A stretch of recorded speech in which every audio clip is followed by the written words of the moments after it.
Bueno, pues ahora sí, creo que estoy grabando.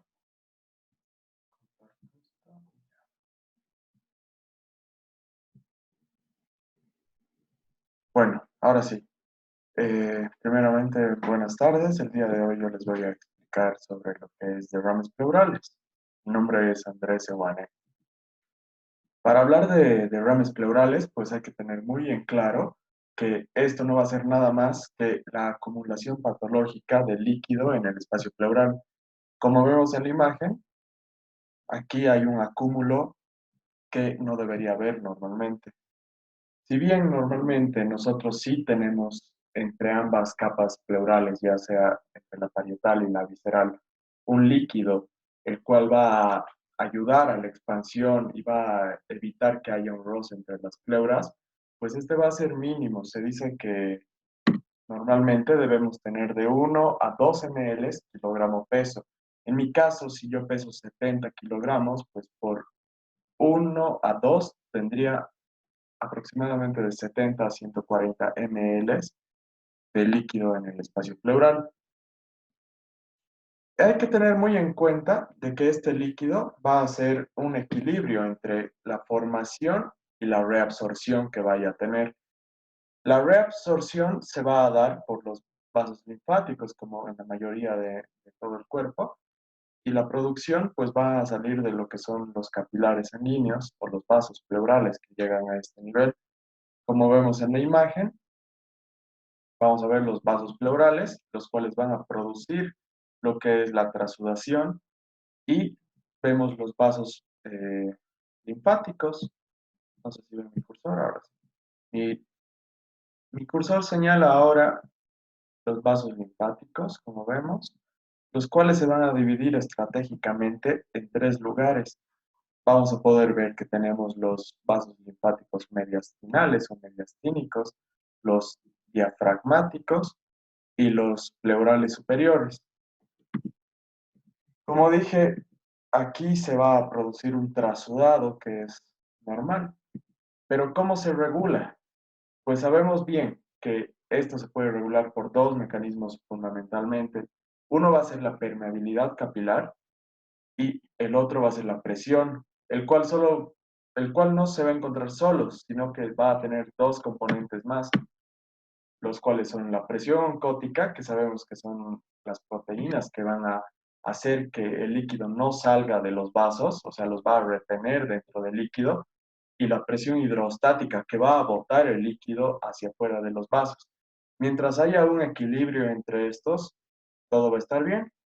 Pero ¿qué pasa si la presión hidrostática aumenta? Pues es efectivamente que va a haber un aumento en la salida de líquidos.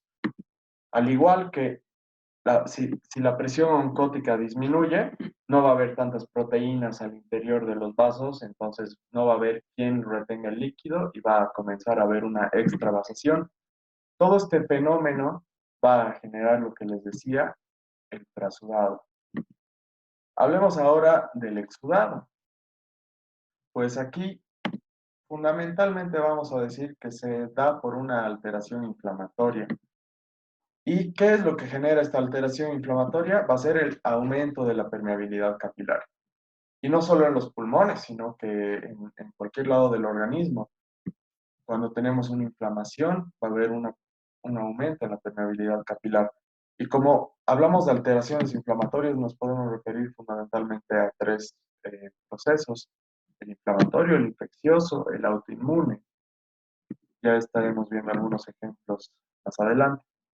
Ahora sí, para hacer una comparación entre lo que es trasudado y exudado, pues básicamente nos tenemos que guiar en lo que va a ser en la cantidad de proteínas, la cantidad de glucosa que hay en este, la LDH, que va a ser el lactato deshidrogenasa, una enzima que tiene un volumen de buen tamaño, por lo que vemos aquí en el trasudado, no hay mucho paso de la LDH a lo que es el trasudado. Este es el vaso sanguíneo, este es el trasudado. Entonces vemos de que no hay mucho paso de la LDH, ya que es una proteína de gran tamaño. Al igual que proteínas, no vamos a encontrar muchas. Como vemos aquí, solo hay dos proteínas. en comparación a los vasos sanguíneos, que hay 4 proteínas. Esto es un ejemplo nada más. Glucosa, igual vemos que hay casi similar a lo que tenemos en el vaso sanguíneo. Entonces, ¿cómo identificamos un trasudado? Al hacer una comparación entre el líquido de este trasudado y el líquido del suero, del plasma, vamos a ver que las proteínas en el trasudado van a estar disminuidas en comparación al suero, la glucosa va a estar casi igual en el trasudado y en el suero, y LDH va a estar disminuido en el trasudado en comparación al suero. Pasamos a explicar lo que es el exudado. Como les decía, el exudado se va a dar por una alteración inflamatoria. Y en este caso, al hablar de alteración inflamatoria, hablamos de las células blancas. Es por eso que, como nombré anteriormente, va a haber un aumento en la permeabilidad de los vasos sanguíneos, como vemos acá, hay una mayor apertura, por así decirlo, lo cual va a permitir que haya más salida o más extravasación tanto de líquido, de proteínas, de LDH y de glucosa. Y como hablo de inflamación, salen las células blancas, como vemos acá. Pero estas células blancas, recordemos que para tener energía, se tienen que alimentar de lo que en este caso sería, ¿no? En este caso sería la glucosa, ¿no es cierto? Entonces, como se alimenta de la glucosa, no va a haber tanta glucosa en el exudado y por eso se va a caracterizar, porque vamos a ver un aumento en las proteínas que va a tener el exudado en comparación con los vasos sanguíneos. Aquí vemos 3, 6, 7 proteínas en el exudado, en el vaso sanguíneo solo 4. Como dije, es solo un ejemplo, no significa que sea así en la vida real, o sea, al menos en la cantidad de proteínas y demás. Igual, por la gran extravasación y la permeabilidad capilar que existe, lactato deshidrogenasa se ve aumentada en el exudado y la glucosa, como es consumida por las células blancas, se encuentra disminuida. Para diferenciar estos dos líquidos o extravasaciones, se han creado los llamados criterios de Light, los cuales nos van a distinguir entre un trasudado y un exudado. Fundamentalmente, para hablar de los criterios de Light, debemos manejar lo que es, uno, la relación LDH del líquido pleural con, o sea, comparándola con la cantidad de LDH en el suero. Se dice que va a ser trasudado cuando este sea menor a 0.6. Y si es mayor la comparación a 0.6, va a ser un exudado, porque recordemos que va a haber mayor cantidad de LDH en el exudado. Punto número 2. Nos basamos en la relación de proteínas del líquido pleural, comparándola con la cantidad de proteínas que hay en el suero. Cuando este nos sale menor a 0.5, hablamos de que es un trasudado. Pero si es que sale mayor a 0.5, ya nos referimos a un exudado, por el mismo principio de la LDH, que hemos visto que en el exudado estaba aumentado. Tercer punto, seguimos con LDH, pero esto ya va a ir según el índice, el valor normal que consideremos LDH en el plasma, que normalmente es de 190 a 300. Entonces, ¿qué nos dice el tercer punto? LDH en el líquido pleural para trasudado debe ser menor a los 2/3 del límite superior normal de LDH sérica. Entonces, si decimos que tiene que ser menor a los 2/3 del límite superior de LDH sérica, ya les dije que el límite superior de LDH sérica es 300, pues tenemos que ver que sea menor a los 2/3 en el líquido pleural. Mientras que en el exudado vamos a ver que el LDH en el líquido pleural va a ser mayor a los 2/3 del límite superior normal de LDH plasmático sérico. Ahora vamos a empezar a hablar de los tipos de derrame que existen, o al menos los tipos de causas que tenemos. El más común se podría decir que es el derrame por ICC. ¿A qué nos referimos con ICC? Insuficiencia cardíaca congestiva, mayormente del corazón izquierdo. No, perdón, del corazón derecho. Disculpe. Eh, Se dice que es una de las causas más comunes y es por eso que nosotros, al ver a un paciente con derrame pleural, no vamos a optar primero por hacer la toracocentesis, porque en este caso de un derrame pleural por ICC no está indicada la toracocentesis, sino simplemente dar el tratamiento. Y si vemos que en 72 horas le sacamos otra placa de tórax y vemos que ya no hay derrame pleural, pues el paciente ya está chocho, tranquilo, pero al contrario, si es que después del tratamiento con diuréticos o demás que le demos al paciente, a las 72 horas sacamos otra placa de tórax y el paciente con insuficiencia cardíaca sigue presentando derrame pleural, pues hay que continuar buscando cuál es la causa de este. Es por eso que se utiliza mucho para diferenciar al menos entre una insuficiencia cardíaca o un derrame secundario a otra patología, se utiliza mucho lo que es el péptido natriurético, en este caso procerebral, en el líquido pleural. Y este que nos dice que cuando este es mayor a 1500 picogramos por ml, se considera que el derrame pleural es secundario a insuficiencia cardíaca congestiva. Tenemos otro tipo de derrame o otra causa que nos va a generar un derrame pleural que va a ser llamado hidrotórax hepático. Al hablar de hidrotórax hepático, pues tenemos que tener en mente que si el paciente tiene cirrosis y presenta derrame pleural, también tiene que presentar ascitis. No hay un hidrotórax hepático que solo presente derrame y cirrosis. Si el paciente no tiene, o sea, si el paciente tiene, mejor dicho, derrame, cirrosis, pero no tiene ascitis, pues la causa no es hepática. Hay que buscar la causa. Y ustedes se preguntan, ¿cómo es de que un problema hepático va a generar que haya líquido o derrame pleural? Pues se dice mucho que también lo primero que se va a ver es la ascitis. Entonces, ¿qué es lo que pasa? Como tenemos el diafragma, van a ver los pequeños orificios por donde pasa incluso el esófago, pasa la aorta, pasa la vena cava inferior. Por ahí puede haber un acceso de líquido hacia lo que sería el espacio pleural y ya generar lo que es un derrame. Hablamos como tercera causa, el derrame paraneumónico. Como su nombre lo dice, paraneumónico. Entonces vamos a ver que este va a estar asociado a todo lo que es neumonía bacteriana, absceso o bronquiectasis. En Estados Unidos, esta es la primera causa, o al menos la causa más frecuente de derrames pleurales. ¿Y por qué en Estados Unidos? No acá. Porque aquí más vamos a ver tuberculosis. Entonces, vemos que para valorar este tipo de casos hay que sacarle una plaquita de tórax al paciente, la cual se recomienda que sea mayormente en decúbito lateral. ¿Y qué nos dice esta placa de decúbito lateral? Si es que vemos una separación entre lo que es el pulmón y la pared torácica que sea mayor a 1 centímetro, que aquí lo puse como 10 milímetros, pues ya va a ser una indicación para realizar lo que es la toracocentesis terapéutica.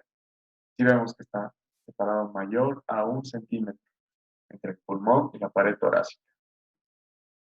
Si después de haber realizado la toracocentesis, el paciente todavía se queja o le duele, tiene disnea y demás, vamos a ver lo que son los criterios para seguir a un proceso más invasivo, no solo la toracocentesis.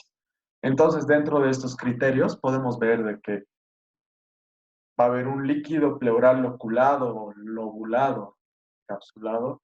Ese es un criterio. Que el pH sea menor a 7,20 de ácido.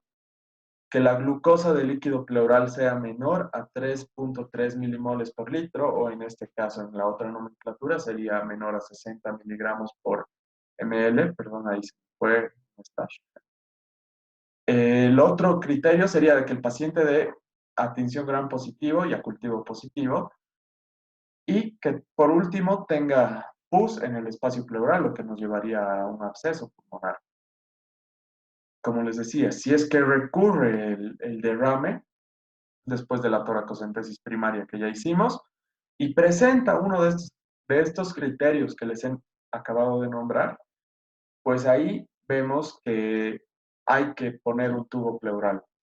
Mayormente se colocan dos tubos pleurales. O sea, no solo se coloca uno y listo, se colocan dos. Uno que va anterior y otro que va posterior.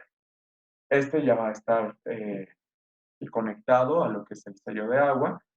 Y no hay que olvidarse que siempre que coloquemos tubo pleural, se recomienda que se coloque también fibrinolíticos, ya que este va a ayudar a que el líquido que no se pueda salir fácilmente por el tubo debido a la densidad que este tenga, porque quizás ya es purulento, pues va a empezar a deshacer este pus para que se vuelva un poco más líquido, como su nombre lo dice, fibrinolítico, y va a empezar a salir más fácilmente por el tubo. Si es que a pesar de todos estos procedimientos que ya hemos realizado, el paciente sigue mal, pues se considera la decorticación. La cuarta causa de derrame, vamos a hablar del derrame por neoplasia o también llamado paraneoplásico, como el anterior que era paraneumónico, este va a ser paraneoplásico. Pues lo importante de este es de que paciente con una neoplasia que presenta derrame, pues eso significan dos situaciones. El paciente ya está en un proceso grave de metástasis posiblemente y no se va a curar fácilmente con quimioterapia. Entonces el pronóstico ya no va a ser muy bueno. Y como como dice el nombre, por neoplasia. Para diagnosticar este, pues tenemos que tomar una muestra de líquido pleural y hacer una citología y buscar las células neoplásicas. En el caso de que en la citología nos dé negativo, pues aquí se procede a hacer lo que es la toracoscopía. Y al ver que en la toracoscopía hay un derrame constante, que no frena con nada ni dándole medicación, pues se opta por hacer lo que se denomina la pleurodesis.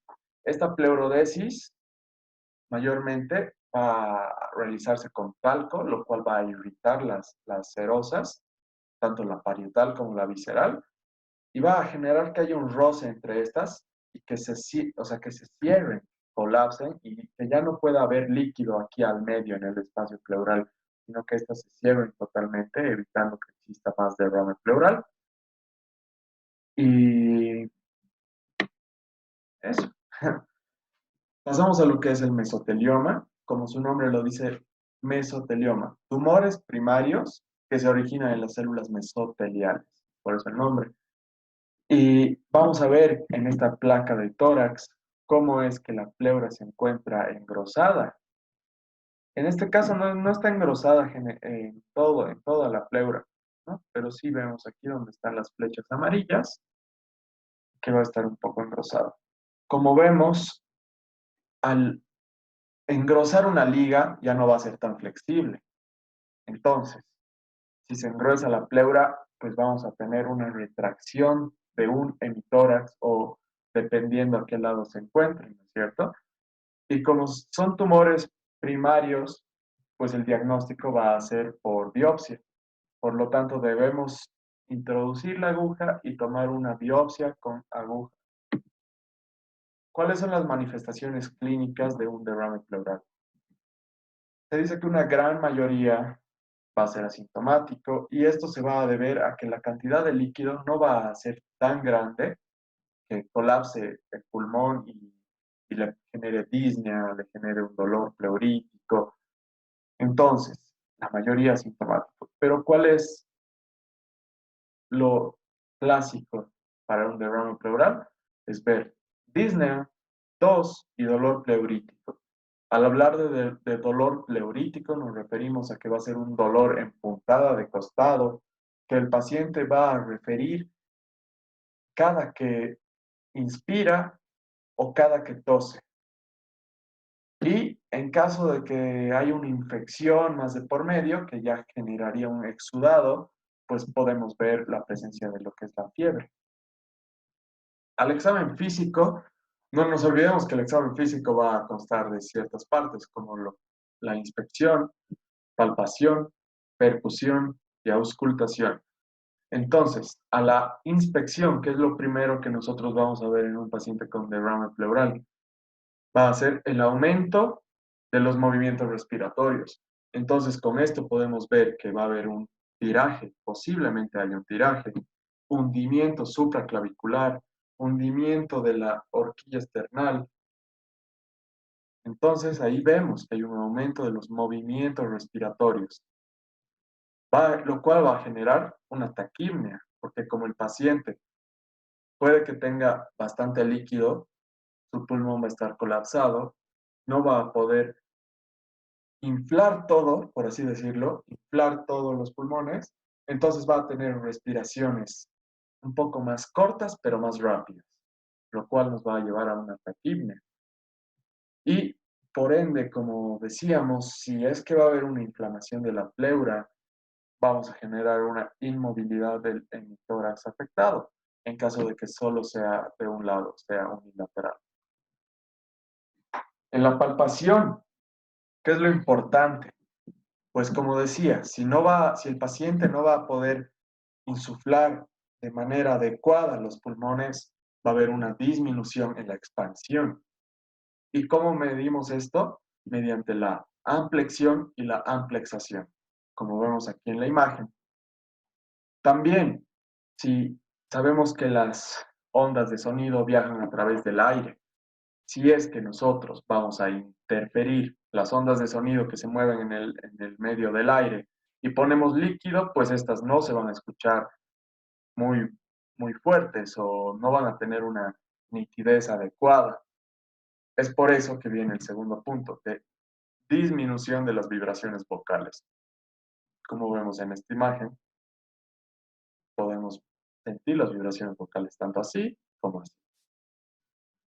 Entonces, vamos a poder apreciar incluso frote pleural. Esto se dice más que se presenta en estos pacientes que tienen un exudado, no tanto en el trasudado. A la percusión, pues básicamente es el mismo principio de la disminución de las vibraciones vocales. Si nosotros percutimos en las bases pulmonares, vamos a encontrar, obviamente con el paciente sentado, como vemos en esta imagen, con el paciente sentado y percutimos en lo que son las bases pulmonares, vamos ascendiendo, vamos a ver que la parte inferior se va a encontrar con una matidez. Pero mientras vamos ascendiendo ya se va a escuchar un claro pulmonar, que va a ser lo normal, ya en ápices van a estar normales, pero ¿qué es lo que esto nos va a indicar? Mientras vayamos de abajo hacia arriba, o ya sea de arriba hacia abajo, siempre comparando derecha con izquierda, pues vamos a encontrar que se forma una matidez en forma de curva y esto se va a formar a la radiografía, se llama menisco de Damosur. Y a la percusión vamos a encontrar que se va a llamar curva de Ellis-Damosur o Damaseu. La auscultación, pues básicamente vamos a encontrar un murmullo vesicular disminuido por la misma lógica de las vibraciones vocales disminuidas y por la misma lógica de que encontramos matidez en las bases, porque el líquido no flota, el líquido cae con la gravedad. Entonces, si el paciente se sienta, el líquido se va a sentar. Entonces, si escuchamos las bases pulmonares, vamos a encontrar disminución del murmullo vesicular, porque hay una interferencia entre lo que es el pulmón medio que tiene aire adentro, que transmite las ondas, y vamos a encontrar un medio sólido, el cual interfiere estas ondas, pues entonces esto va a disminuir el murmullo vesicular. ¿Qué es lo que también podemos encontrar? Va a ser la llamada pectoriloquia áfona. ¿Y esta a qué se refiere con pectoriloquia áfona? Pues cuando escuchemos a la auscultación el paciente hable, nosotros vamos a sentir como un murmullo en la oreja, como si nos estarían hablando súper suavito, y no va a ser un ruido aturdidor ni fuerte, al contrario, va a ser súper delicado, como si nos estarían susurrando. El diagnóstico.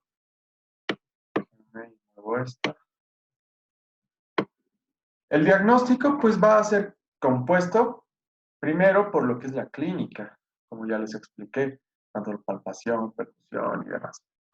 La clínica.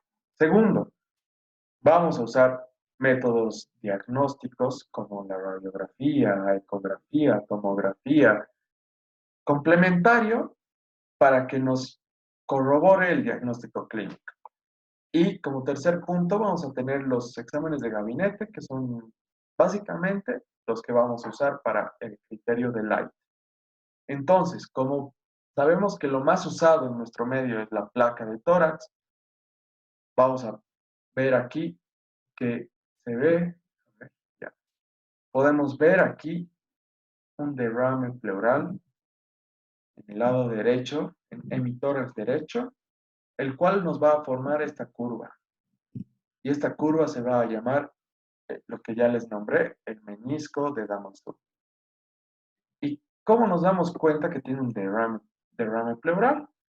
Pues para ver el derrame pleural, principalmente o fundamentalmente nos tenemos que fijar en lo que son los senos, ya sea el seno costodiafragmático o el seno cardiofrénico.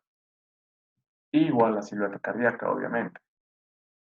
Depende en qué posición le tomamos la placa de tórax al paciente. Como vemos aquí, en la imagen inferior, hay una en la cual vemos al paciente en PA, que es una PA de tórax, y en en la derecha, en la imagen B, vemos a un paciente en decúbito lateral. ¿Y qué es lo que hay que buscar? Como les dije, en esta, buscar los senos, que normalmente deben ser agudos, formados por el diafragma y la barriga costal, que aquí no los vemos. Entonces, borramiento del seno costodiafragmático. Aquí no hay un seno o un ángulo con lo que sería el corazón. Entonces, borramiento del seno cardiofrénico. Y a este lado, lo propio. En esta imagen, bueno, aquí vemos de que va a ser casi un derrame bilateral a predominio del hemitórax derecho. También habría que considerar la posición del paciente. Mientras que en este vemos que en el hemitórax izquierdo presenta un seno costodiafragmático agudo. No hay gran cantidad de derrame a este lado, mientras que en el lado derecho sí vemos un velamiento de la placa totalmente blanco, no se ve ni el costo diafragmático ni el costo frénico, y vemos el signo del menisco, vemos el signo de la silueta cardíaca, que borró totalmente la silueta cardíaca, no se puede diferenciar. Aquí vamos a ver lo que les explicaba hace rato, que en decúbito lateral va a haber una disminución de lo que es bueno, un aumento de lo que es la separación entre el pulmón y la parrilla costal. Aquí vemos que es mucho más de 1 centímetro. Es importante considerar que a la placa lateral, o aquí no la puse, pero en una placa lateral, mayormente izquierda, vamos a empezar a ver el líquido o el derrame pleural cuando es menor a 100 ml. Entonces es muy recomendable siempre pedir una lateral porque el diafragma en la parte de adelante tiene como que un abombamiento, mientras que en la parte de atrás ya desciende y ahí es donde se va a acumular el líquido. Como les decía, el líquido baja con la gravedad, se asienta. Por lo tanto, cuando esté en menor cantidad, se va a acumular en la parte posterior del diafragma. Y eso lo vamos a ver con una radiografía lateral de tórax. En la placa AP, pues vamos a empezar a ver el derrame pleural aproximadamente entre unos 250 a 600 ml, la cantidad de líquido. que se puede apreciar ya en una placa P. Mientras que de cúbito lateral va a ser un poco más minucioso al detalle, digamos, porque nos va a decir que ya se aprecia líquido cuando vemos de 5 a 10 ml. Ya va a haber una separación, como vemos en este caso. Aquí vamos a hacer una comparación entre lo que es la radiografía, la ecografía y la tomografía. Pues como les dije, el método más usado acá es la radiografía, pero se recomienda mucho, incluso más que una radiografía, la ecografía. ¿Por qué? Porque esta, uno, es más barato. Dos, no irradia, no tiene radiación. Tres, es portátil, se puede llevar a cualquier lado. Efectivamente, también hay eh, equipos de radiología que tienen ya incluso todo el radiógrafo móvil, pero es mucho más fácil llevar un equipo de ecografía. ¿Y qué es lo más importante? Que aquí en la ecografía, vamos a poder diferenciar con exactitud entre lo que es líquido y sólido. Nos da una diferenciación impresionante, además de que la ecografía, al mínimo derrame pleural que exista, lo vamos a detectar. Mientras que en una radiografía, pucha, hay que tomarle de decúbito lateral, hay que tomarle el lateral izquierdo, hay que tomarle una AP, es un poco más ah, complicado en ese detalle. ¿Y cuál es la ventaja? O otra ventaja más, un plus que tiene la ecografía, es de que si nosotros decidimos hacer la toracocentesis ahí mismo con el ecógrafo a nuestro lado, pues nos va a servir como guía para el punto de entrada. Y la tomografía, pues esta ya va a ser un poco más compleja, ¿no? Esta no puede ser portátil ni móvil por el tamaño que presenta, pero sí nos va a ayudar a determinar y localizar el tamaño del derrame pleural. Nos va a dar un tamaño exacto, como vemos aquí en la imagen.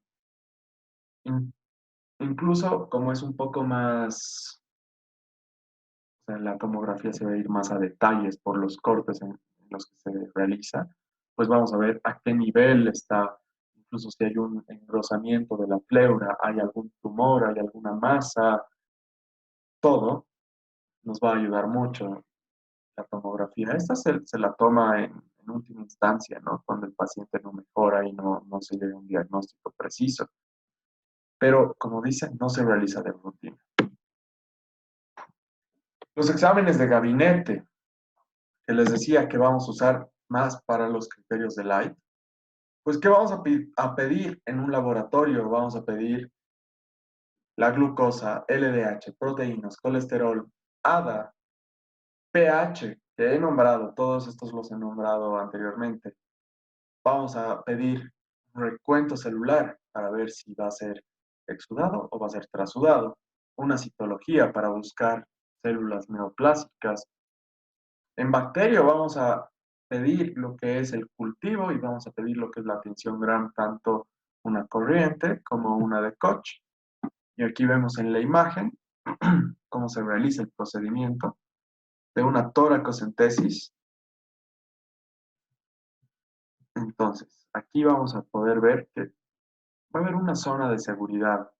Mayormente se refiere a esta zona de seguridad porque se encuentra entre el cuarto, quinto o sexto espacio intercostal. Entonces, como hemos dicho que el líquido baja por la gravedad, tenemos que hacerlo ahí abajo.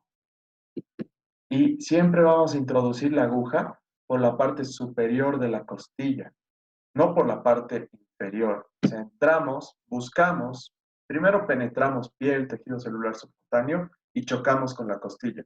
Y en vez de bajar la aguja para entrar, tenemos que buscar el borde superior y entrar. Y ahí vamos a encontrar el líquido y vamos a hacer lo que es la toracocentesis. Los criterios del AI ya no se los explico porque ya les dije anteriormente cómo son. Pasamos a lo que es el tratamiento. Un punto muy importante es de, bueno, Si el paciente contiene líquido, esto va a ser un medio de cultivo tremendo. Entonces lo que hacemos es dar antibióticos. ¿Qué antibióticos damos cuando un paciente presenta derrame pleural? Pues, primeramente, si no tenemos el cultivo, vamos a hacerlo a ciegas, por lo tanto es de forma empírica, pero precoz, ya sea incluso para gérmenes anaerobios, como dice aquí, por más de que estemos en cavidad pleural junto a los pulmones, sabemos que ahí no va a llegar mucho aire, puede generarse cualquier tipo de germen. Luego, cuando nos llegue el cultivo, ya vamos a direccionarlo un poco más hacia el germen que se encuentre o los patógenos que podamos encontrar en este. Por lo tanto, se recomienda mucho lo que es la combinación de cefalosporina de tercera generación, pero siempre y cuando esté asociado a clindamicina o metronidazol. Estos asociados, ¿no? Pero en caso de que el paciente no pueda recibir los asociados y solo tengamos que dar uno, o no tengamos toda esta asociación en el consultorio, en la clínica o en el hospital, pues se da la monoterapia, que es un poco más simple de conseguir, que es amoxicilina más ácido clavulánico. ¿Qué pasa si el paciente es alérgico a las penicilinas? Pues en este caso se da una combinación entre lo que es la clindamicina con una quinolona, y en caso de que el paciente tenga una infección nosocomial, pues hay muchos esquemas de tratamiento, como vemos aquí. Vamos a partir desde la vancomicina, linezolid, darle piperacilina más tazobactam o carbapenem, todos los que vemos acá, ¿no es cierto? Este es el tratamiento antibiótico. El tratamiento basado en la toracocentesis evacuatoria, pues va a ser, como ya les expliqué anteriormente, muy eficaz en el derrame pleural de tamaño moderado. Y en este caso, siempre y cuando el paciente no cumpla con los criterios de tubo o de inserción de tubo torácico, los cuales ya les he comentado anteriormente igual. Drenaje torácico, pues este siempre va a estar indicado en todos los casos de pacientes con empiema o derrame pleural complicado. ¿Y a qué nos referimos con complicado? De que su pH sea menor a 7.20 o esté loculado o tenga gérmenes. Entonces, en este caso se hace drenaje torácico. Hemos dicho que en el drenaje torácico usamos los fibrinolíticos para ayudar a la salida de este exudado o de este líquido un poco más espeso que contiene el paciente. También, si es que no funciona ninguno de estos esquemas que ya hemos usado, o de estos tratamientos, procedemos a lo que es el tratamiento quirúrgico mediante la decorticación. Con eso he concluido. Muchas gracias.